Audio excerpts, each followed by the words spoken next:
The FBI being praised across the board for its quick action in this case, while there is a divide about whether political rhetoric sparked it. Let's talk about it with tonight's Power Panel. Ron Hoskow, former assistant director to the FBI.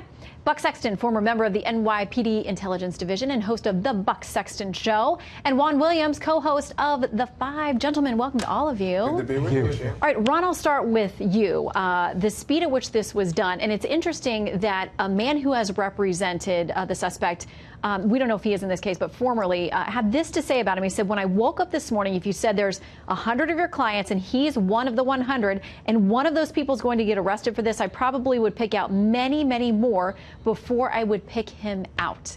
Listen, this is a guy with a long legal record in the past, but apparently some people thought he was just fine. He had a long record. He appeared to be, in some ways, hiding in plain sight.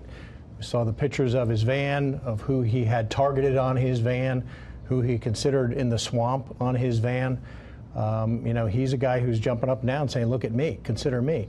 But a lot of that is First Amendment protected speech. So he has every right to parade up and down the streets and have those views and post them up on his van as long as he's not breaking the law.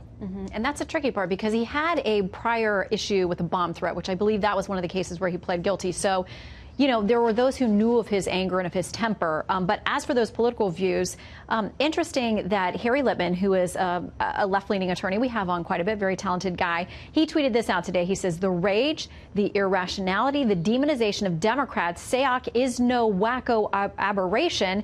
He is the very face of Trump. Buck, fair?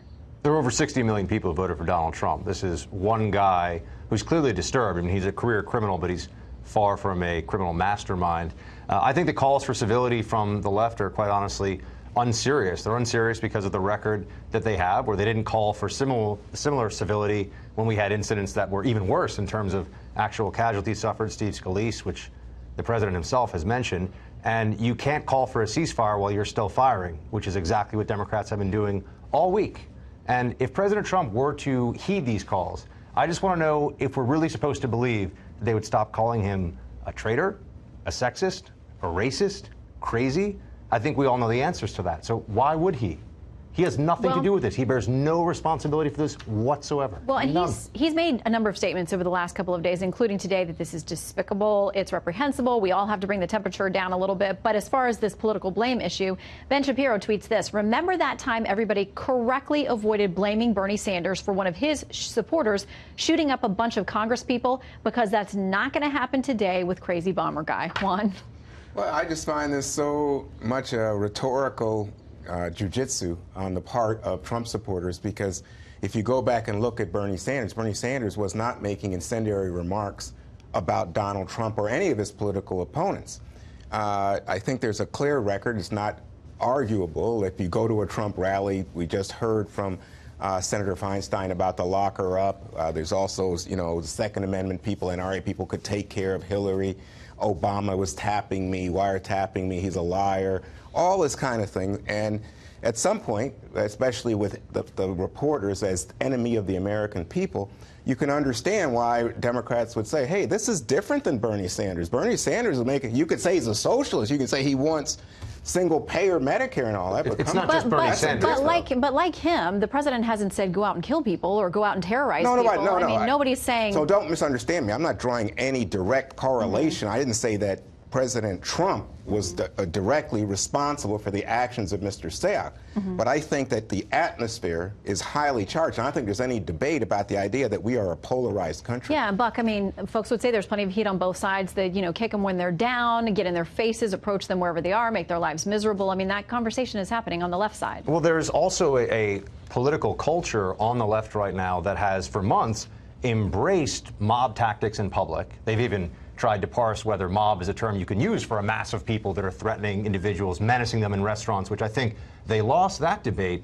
But this isn't just something that a few people have done. We're seeing crowds of individuals acting out in a way that is full of rage, that is frightening, that is meant to intimidate, and then seeing multimillionaire TV pundits and anchors at different networks than this one saying that that behavior is okay. So it's a completely different universe from one obviously crazy individual living in a van covered with the comments section of some websites that he pulled together and deciding to take these incredibly vile actions. Everyone agrees what this guy did was disgusting. The president said it. Everyone has said it. But I think there's something else going on, though, on the left, where they seem to think that this kind of intimidation is warranted because they think that Trump is a fascist, because Trump is destroying the country, because Trump is undermining our institutions. That is the rhetoric that's coming from the top of the Democratic Party and the media apparatus arrayed against Trump all the time. Let me bring Ron in here because I want some more of the law enforcement perspective too. When you have so much heat on both sides, and we've seen the groups that get together and they're very much diametrically opposed to each other, mixing it up in the streets, whether it's in Portland or somewhere else. There's been plenty of that. I mean, how in the world does law enforcement keep a handle on that while, as you said, allowing people their First Amendment expressions? Yeah, it can be very hard to do. I know from the FBI perspective, we had our guidelines, and there's the third rail is around the First Amendment protected activity. You have to be very, very cautious, and at the end of the day, you're not just looking for hateful speech or ugly rhetoric, you're looking for actions. That there is activity that's moving you toward executing a threat, plotting a crime, conspiring with other people to effect a crime. And it can be a very, very fine line between hollering at somebody and agreeing with somebody to holler louder and to do ugly things, and then to cross that line into a crime. That can happen in the blink of an eye. So this is a very difficult job for law enforcement, and you see it not just for the FBI, but for law enforcement across the country. I agree with, I think, everyone that there is ugly rhetoric on all sides. I think there's tremendous hypocrisy on all sides, and it's up to law enforcement to put that off to the side and just focus on the task at hand. Yeah, and I think we can all agree they've done excellent work. All of us would give them a nod and thank them very much for how they've gotten this thing done in just a matter of days. A matter of days. It was incredible. Thank you all. Great to have you here tonight.